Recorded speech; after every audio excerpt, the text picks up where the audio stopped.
Boston, 1965.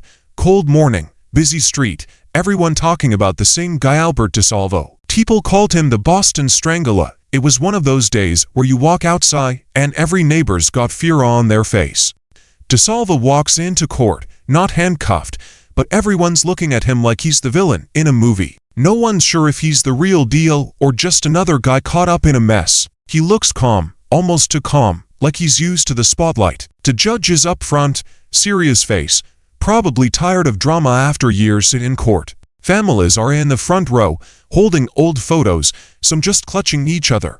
Cameras are flashing, reporters whispering. This isn't just a court case, feels like the whole city wants the truth. Everyone's in that room hoping for justice. But nobody knows, are they about to see a monster or just the best actor Boston's ever had? Silence fills the room. One reporter catches DeSalvo's half-smile on camera. Later, people will argue if it was nerves, arrogance, or just confusion. The prosecutor stands up, lists the names: Mary, Joanne, Ida, Jane, Pat. 13 women, each story heartbreaking. The whole crowd goes quiet. It's like you can hear the city remembering each neighbor lost. A few years back, Boston wasn't this scared. By day, everything was normal. By night, every single apartment felt like a fortress. Lock the doors, double-check the windows. Kids walked close to their parents going to school. People stopped talking to strangers. Even shopkeepers started closing early because no one wanted to walk home in the dark. 13 women, all ages, some lived alone, some with family. Someone snuck in, left them gone. No forced entry, just a cold clue, a scarf or stocking tied up tight. No phones, no internet, just everyone passing news over the fence. People thought the bad guy would get caught quick, but he kept going. When trouble's close, everyone's a detective. Did Boston have one monster, or was it just too much fear?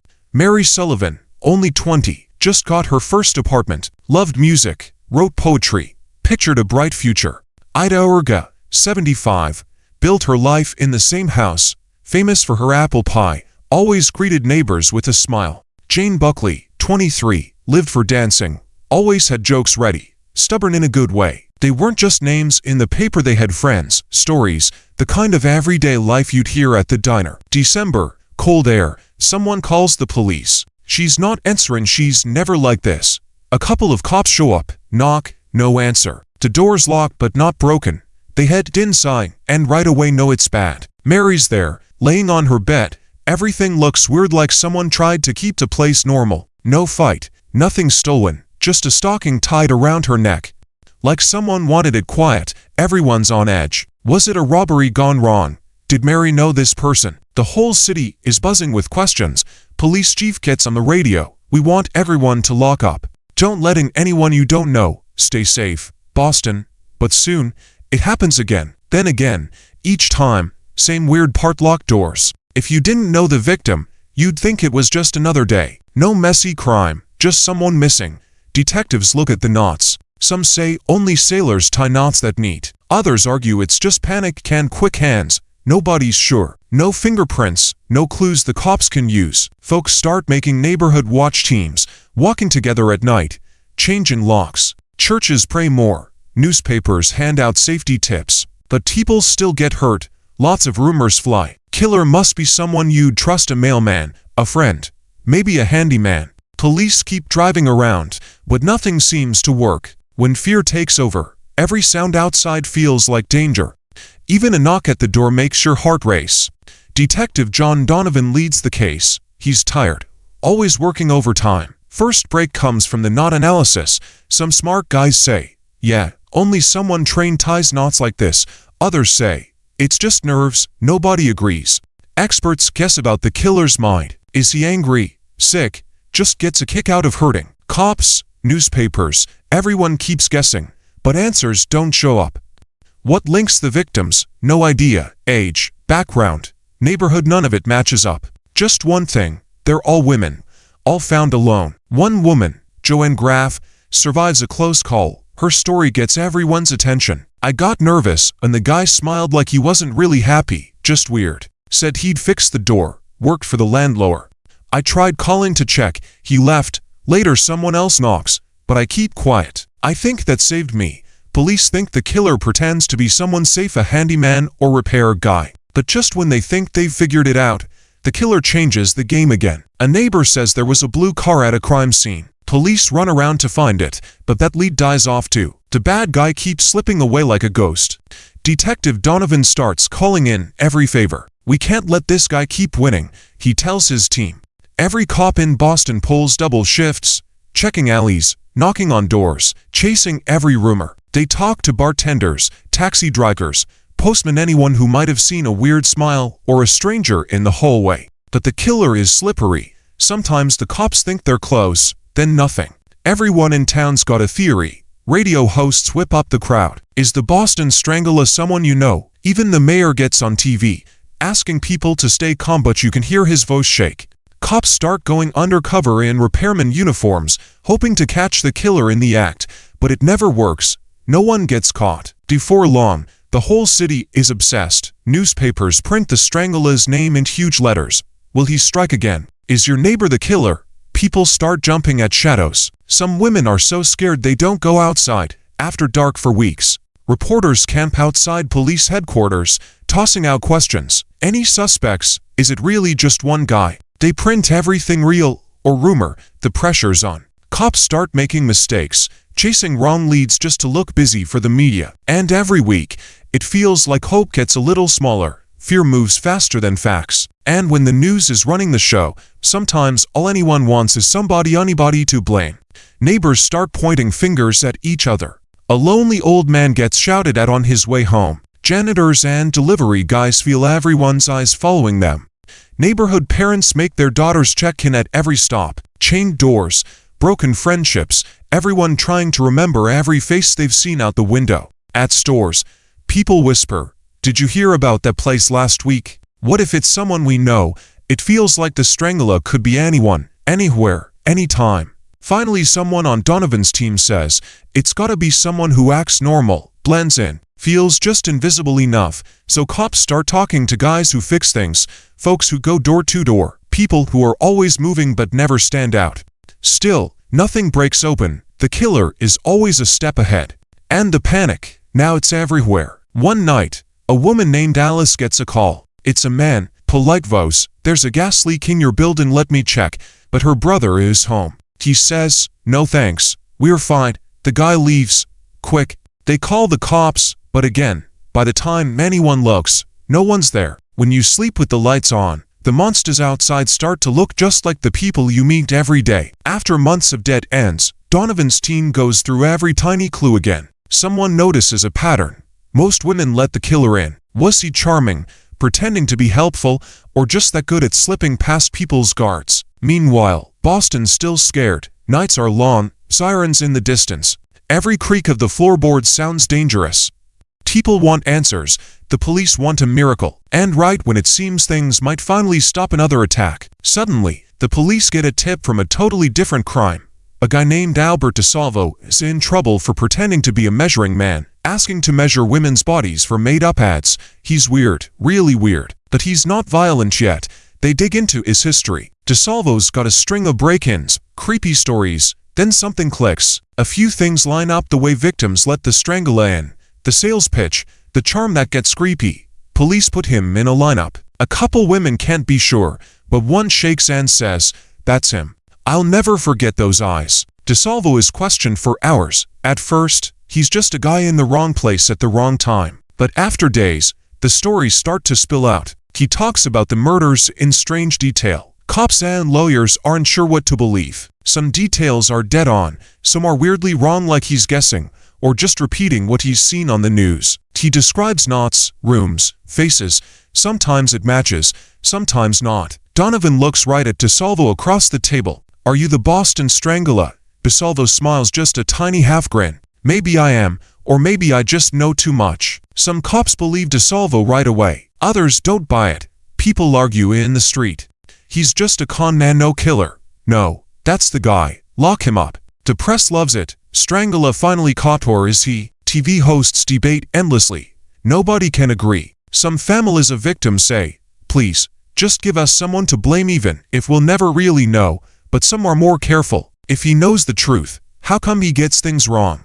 How come he seems so proud of the headlines? And that's how DeSalvo ends up back in the spotlight. The city that feared him now stares, waiting to see if he blinks, cracks, or starts acting like somebody's worst nightmare. Is Albert DeSalvo the monster Boston feared? Or is he just the only man left standing when the music stopped? The day of the big trial finally comes. It's cold out, but inside the courthouse, no one's thinking about the weather. People stand in line outside just for a chance to squeeze into a back row. Reporters are everywhere, notepads ready, microphones aimed. TV crews set up outside, talking about the crime of the century. Even people who said they were done with this story keep watching. Inside, the judge waits in that giant old chair. He looks at DeSalvo like he's trying to read his mind. Cops stand along the walls. Jury members look nervous. Some just stare at their hands.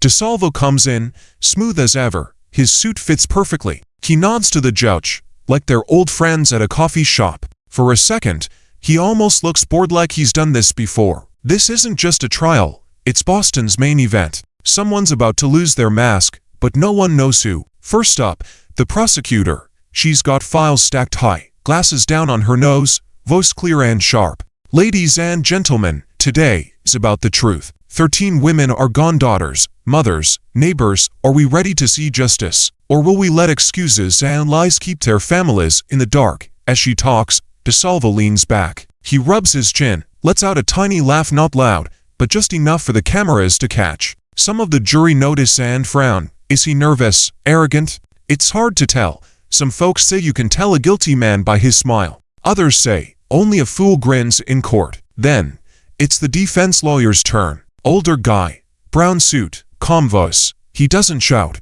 My client knows what the papers say. He knows why you're angry, scared. But what you see isn't always the truth. Look close. Does the story really add up? Some people in the crowd shift in their seats. Maybe the lawyer has a point. Maybe not. Every time someone says his name, DeSalvo listens. Sometimes he grins. Sometimes he stares at the floor. When people talk about the pain the victims' families feel, he stiffens, like he's holding back, or maybe just trying to remember his lines. The prosecutor describes the knots used in the crimes. DeSalvo doesn't flinch. She talks about scared women letting someone in, someone who seems safe. He looks up, eyes steady, almost proud. That's him. Can you believe it? He acts like he's above it all. Joanne Graff gets called. She's nervous, twisting her hands. Camera flashes are everywhere and she sits down. Tell us, Joanne, what did you see that day? Why did you let the man in? He just acted normal, like the guy who fixes your sink.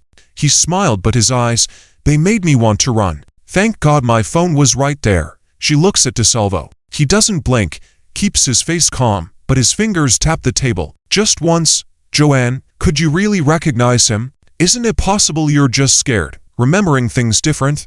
Joanne's voice shakes, but she says, no, I know his face.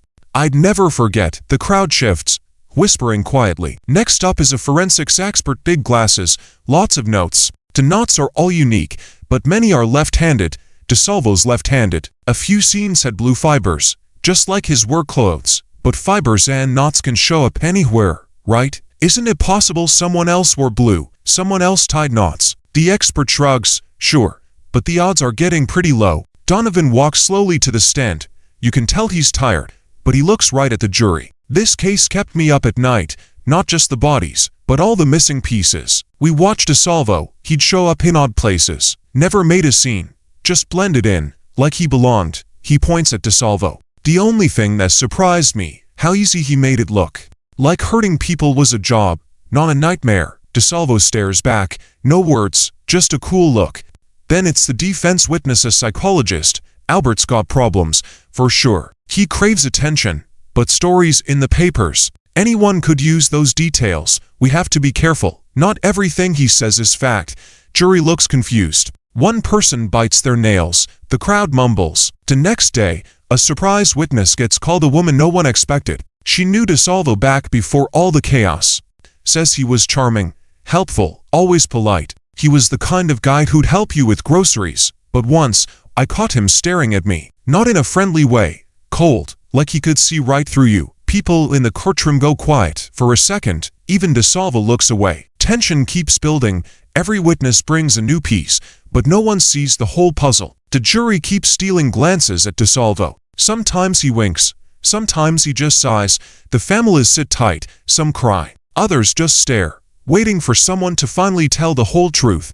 In court, masks slip, some people just don't have one to begin with. If DeSalvo's hiding, he's the best at it Boston's ever seen. It's been almost a week. Every day in court is packed, everyone is tired, but no one dares miss a minute. Reporters scribble every eye movement, every laugh, every time someone loses their cool. The prosecutor stands and calls another witness. This time, it's someone people didn't expect, a neighbor from DeSalvo's old building. I saw Albert every few days. He'd carry groceries, make small talk, kinda kept to himself, but not in a weird way, until one night, he was just standing by my door, real late. He didn't say anything, he just watched, then walked off. Made my skin crawl. DeSalvo sits up straighter. For the first time, he looks nervous. He glances at his lawyer, then shifts in his chair. Suddenly, the room goes quiet. The mother of one of the victims takes the stand. She holds a photo, hands shaky. My girl, Mary, she was smart, careful, would never let a stranger in. You hear me? Never. And now, she's gone. She knew something was wrong, I'd bet, but he fooled her. He fooled us all. You can feel the air leave the building. DeSalvo closes his eyes tight. For just a second, shock, his lawyer says DeSalvo wants to talk. Everyone stares. Nobody blinks as he heads to the witness stand. I know what you folks think of me, I get it.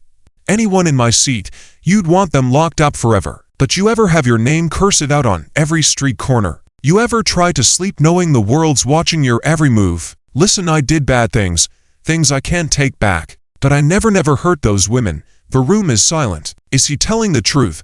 Or is this just another one of his tricks? Jury members write notes. Some hide their faces. The prosecutor fires questions fast. So why confess, Albert? Why tell the police all those details? Sometimes it's easier to say what people want to hear. They kept me up for days, asking the same things. After a while, it blurs. You try pleasing folks and maybe they leave you alone. Someone in the jury looks angry. Another just shakes their head. The judge authorizes a police recording to play. It's DeSalvo, tired, voice raspy. Late at night, I was there. I went in. I tied the scarf, she screamed, but not for long. I think she was scared. More than hurt, people gasp. But the defense jumps up. He was exhausted. He could have said anything. After hours and hours, anyone would break. The chill in the room grows.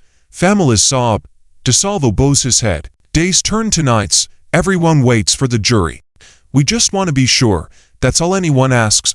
Deliberation drags on. Reporters guess wildly. Some say he's guilty. Others aren't sure. The whole city stops. Even the weather outside seems to hold still. Families camp out in the court hallway, whispering prayers, hugging each other. Just as the jury is about to announce, there's breaking news. A former prison mate steps up. We all heard about the Strangler. Guys brag about stuff, right? Albert, he talked a lot. Stories change every time. Some nights, he'd say he did it all. Other nights, swore he was innocent. Just like the attention, the courtroom is chaos. Reporters run to the phones. The judge pounds his gavel, yelling for order. When stories run wild, who gets to decide what's true? The law, the crowd, or just the person who shouts the loudest? DeSalvo's lawyer seems like he's about to cry. The prosecutor looks frustrated, running out of patience. Families are divided. Some believe he did it, some aren't sure. Some just want it all to stop. The judge calls a break. People head outside, talking nonstop. In coffee shops, everyone has an opinion. You can feel Boston holding its breath. Is this the end, or just another chapter in a city's long nightmare? After all the back and forth, jury notes, and surprise witnesses, the lawyers get their last chance. We've met the names, seen the faces, lived through the stories. Everyone wants justice. But real justice isn't about headlines, it's about doing what's right, no matter how hard. She looks right at the jury. Some nod, some just stare. My client's been judged in coffee shops, on the news, everywhere but here. Please don't let fear decide. Look for facts. That's all any man has. DeSalvo sits there, rubbing his thumb across his hand. No jokes, no smiles, just waiting. The judge tells the jury to go. Everyone waits nervous, sweaty palms. Even reporters barely whisper. In the jury room, the questions fly. Did his story make sense? Could that confession really be true? Why did the details keep mixing up? Some jurors talk tough. He did it. You can see it in his eyes. Others push back. But what if he just wanted attention? Outside, families pray. Reporters update the world. Boston's waiting for a sign. After hours felt like days, the jury files in. Everyone stands. The crowd is dead quiet. Heartbeats and sniffles in the air. We find the defendant. Guilty. Instant explosion, crying, shouts, relief and heartbreak all mixed together. DeSalvo looks shocked. Face falls. For the first time, he looks like any other scared guy. Judge knocks his gavel. Order. Order in the court. Victims' families hug. Some looks furious, others thankful. Police escort DeSalvo out. His steps are heavy. When truth finally comes down, it's loud. It doesn't ask for permission, it just lands. Days later, everyone packs the courtroom again. Judge stands tall, this time looking sad instead of stern. Family members get to speak. My sister was bright and kind. She's gone. But we're still here. We want to see someone pay. DeSalvo's lawyer asks him if he'd like to talk. He nods. I wish I could change things. I know I can't. Judge gives the sentence. You are sentenced to life in prison. Justice doesn't heal, but sometimes it helps us breathe again. There's crying, there's shouting. Some feel happy, some don't believe it's over. DeSalvo is led away, head down, hands shaking. Reporters rush the doors, talking about closure, the end of fear, but not everyone believes it. Old friends of DeSalvo shake their heads. He was weird, sure, but killing. Not the guy I thought I knew. Some family members stare at old photos, whispering, maybe now she can rest. Others just look lost. Boston moves on. Locks get changed. Kids play outside again. But at night, some people still wonder about every knock at the door. We live with mysteries, even when we think we want answers.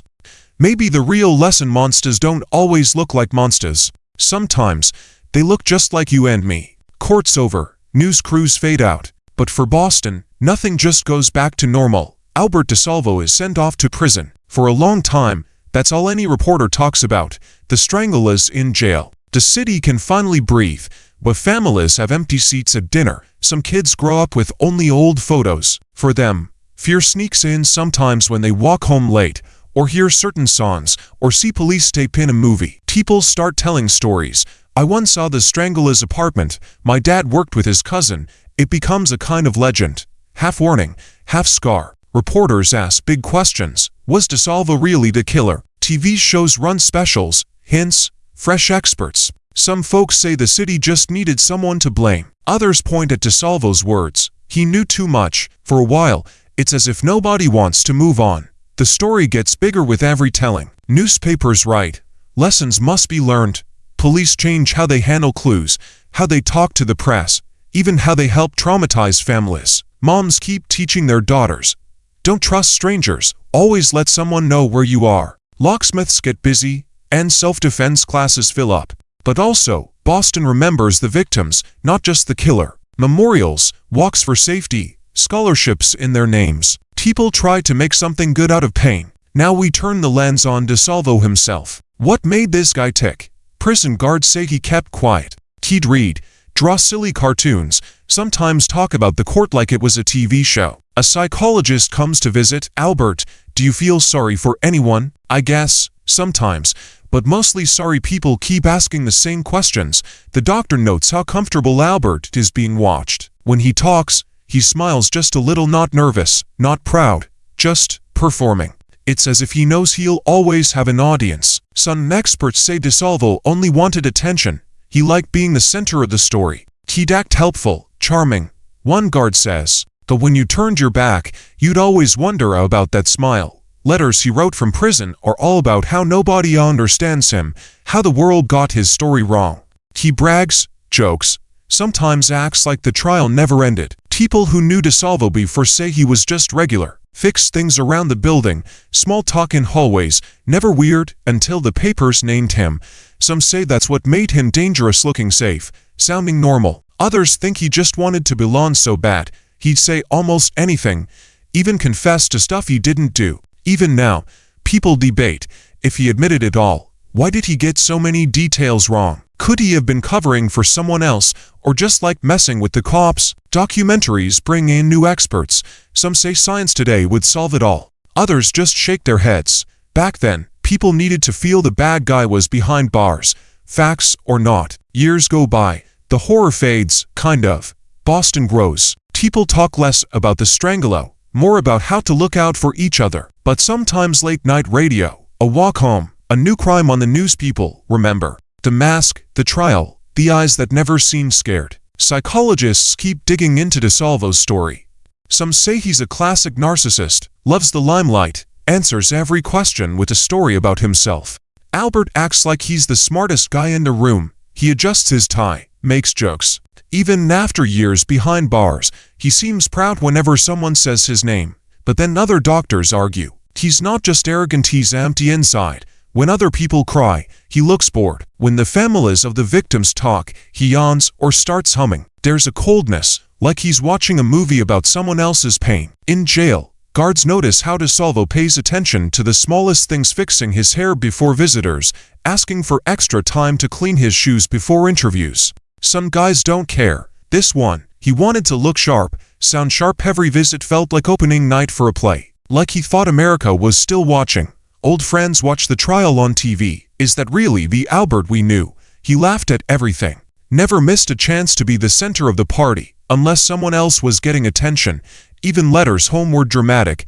I'm the Boston Strangler, they say. Maybe I am. Maybe I'm just what they needed me to be. The shrink at the prison keeps notes, shows signs of sociopathy, no guilt, no real connection with other people. Quick to charm, but it's all thin. When he talks about himself, his eyes light up. When someone else brings up the victims, it's like he turns off. Another expert reads the notes and wonders, could he just be lonely, too lost to even know how to act sorry? TV hosts love arguing about DeSalvo. Is he just a con man smart enough to fool everyone? Or the real monster hiding behind a boring, regular face? Tabloid headlines, the confession king, monster or mastermind? Boston's actor #1. Every news show calls a new specialist. Everyone disagrees. The public eats it up. Meanwhile, families do their best to heal. One mother makes a scrapbook, memories, pictures, letters, smiles. We lost her, but not her story. We tell it so people remember who she really was. Not just a victim, not just a headline. Some relatives campaign for better laws, believing that a safer city is the best way to honor their lost ones. Others just try to forget. Some wounds never really close. Years go by, but the story sticks around. New murders, new suspects always get compared to the Strangler. Kids who grew up during those years say, we learned not to open the door for anyone. We learned to look twice at every stranger. Historians write about the case in books, teach it in schools. What happens when fear runs wild, when everyone needs a villain? Some people never believed DeSalvo was the real killer. They think police just wanted the story to be over. Even now, podcasts and YouTube videos pop up. New theories, talk about DNA, fresh secret evidence. But back then, most folks agree it was easier to believe the nightmare was finished than live with the mystery. Dad, things don't always make sense. Sometimes the truth is slippery and monsters don't just hide under beds. They hide in the extra friendly neighbor, the guy fixing your stove, the face in the crowd. As Boston learns to worry less, people start to hope more too. They put lights on porches, tell their kids to trust their guts, not just the rules. Years pass. DeSalvo sits in prison. For a long time, he keeps up the act, always ready for visitors, charming for the camera, never showing weakness. But people start to notice he's changing. A guard notices DeSalvo sleeping less, skipping meals, pacing his cell for hours. Used to be, he could talk your ear off. Recently, he just stared at the floor. Sometimes, he'd write notes, then tear them up unread. Another prisoner says, Albert was cocky at first, knew all the guards' names, told jokes, bragged. Over time, the jokes dried up, his eyes were tired. Some days, he just sat on his bed, mumbling to himself. A psychologist visits again. How do you feel about what happened, Albert? I don't know anymore. Feels like another life. Sometimes I think I remember, sometimes I can't. The doctor marks possible breakdown. Albert is losing the story he built for himself. In Boston, the legend shifts to something more like a warning. New cases come and go. People remember the Strangler, but his name stops scaring kids the way it used to. But for everyone touched by the case, moving on is harder. A father walks by his daughter's old room and leaves the light on every night. Police officers teach rookies don't let history repeat. At safety assemblies, Teachers always mention the case where trust went too far. TV discovers the power of true crime. Producers remake the Boston Strangler story again and again. Movies, specials, podcasts, endless docuseries. Actors try to act like DeSalvo, cool, mysterious, half smiling, always hiding something. Sometimes, the story is so over-dramatized, people forget there were real lives lost, real fear behind the headlines. One cold morning, guards find DeSalvo's cell quiet. He's been attacked, some say by other inmates, some whisper about debts, secrets, even cover-ups. He lives for a while, then dies behind bars. Years after the trial, no final speech, no real answers. Some people feel relief, others feel robbed of the truth. Boston becomes safer, locks get better, police share info, folks know to trust their instincts. Families start new traditions, lighting candles each year for the lost. But sometimes during storms, when streets are empty and windows rattle, older folks remember a time when one man's mask made everyone question, even their neighbors. Instead of just, who did it, people ask, what should we watch for next time? Could it happen here, with someone else? How do we keep each other safe? The story turns from fear to learning. Every city has a story that sticks. In Boston, it was the strangler, the neighbor who wasn't who he seemed. Masks never stay on forever, but sometimes, by the time they slip, it's too late. So the best lesson left, keep your eyes open, listen to your gut, and never forget the faces behind the fear, because they're the faces we're really fighting for. Time moves fast. The courthouse from DeSalvo's trial gets old, then gets turned into a museum. Kids pass by, barely noticing, but there's a plaque inside, for the lives lost and the lessons learned. At every anniversary, a few families gather on cold afternoons. They light candles outside old apartment buildings, saying the names one by one. Strangers sometimes join in just to show Boston remembers. Some girls in high school use news stories about the Strangler for projects on safety. They talk about how the city changed, better streetlights, more patrols, extra lock companies popping up every year. A brother of one victim later becomes a counselor. I can't undo what happened to my sister, but I can help someone else feel safer. That's the one thing we get to keep. So that's what I do. Old friends of Mary, Jane, Ida gather every spring at the park. They bring her favorite snacks, tell funny stories, laugh and cry at the same time. Bad things happened, but we still get to choose what memories we keep. That's how we win. Boston becomes famous for sticking together. Neighborhood watches stay active. For years, every new mayor promises, this will always be a safe city. Kids in school learn about trusting their gut, asking for help, looking out for someone left behind. There's graffiti on a wall in the old North End. Remember, but don't hide. Someone keeps painting over it. It comes back every month. Podcasts dig up the old story every Halloween. Some people keep arguing. Was DeSalvo really the strangler? DNA tests later clear him from a few scenes, but the big question stays. A detective on a radio show says, sometimes you don't catch the monster. Sometimes, the point is just making sure fewer monsters find a place to hide. A teacher in Dorchester asks her class, what would you have done if you lived back then? Let a stranger into your home.